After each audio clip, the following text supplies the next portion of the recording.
Taking place before the events of Final Fantasy VII, Crisis Core follows Zack Fair, a Shinra soldier who dreams of being a hero like his fellow soldier Sephiroth. While on a mission against the agents of Wutai, Zack's mentor Angeal goes missing, leading to a conspiracy which seems to be causing other trusted soldiers to abandon their duty and turn against Shinra. What could be causing such deception? It's up to Zack and Sephiroth to find out. It's 2022, and I await the remake of Crisis Core for the Xbox. More intriguingly, I await its reception. As new as they've made the game look, I know in my heart it's still going to be a PSP game to its core.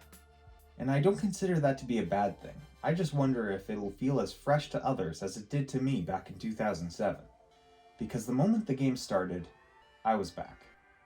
It's March of 2007, and this is the first time I played a Final Fantasy game on release day. I just got back from Zellers, and I can't get over this immaculate cover art.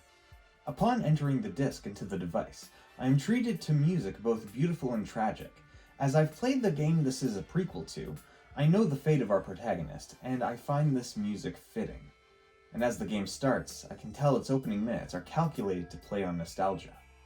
The same nostalgia I feel in 2022 as I see the very same cutscenes play out in high definition. Cutscenes displaying the heroics of Zack Fair. As a character, he is lighthearted and wacky.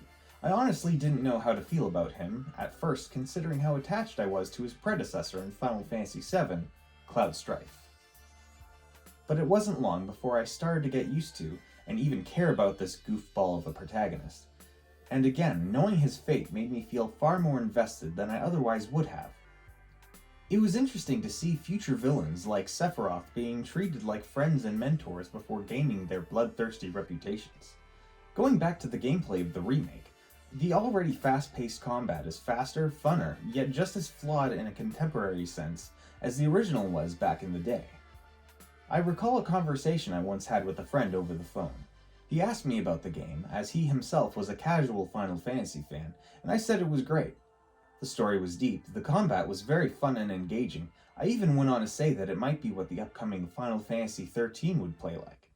This was a very naive comment to make. But as flawed as the game may still seem today, and for as many dated elements as it holds, there's something wonderful about having my memories updated to a contemporary standard.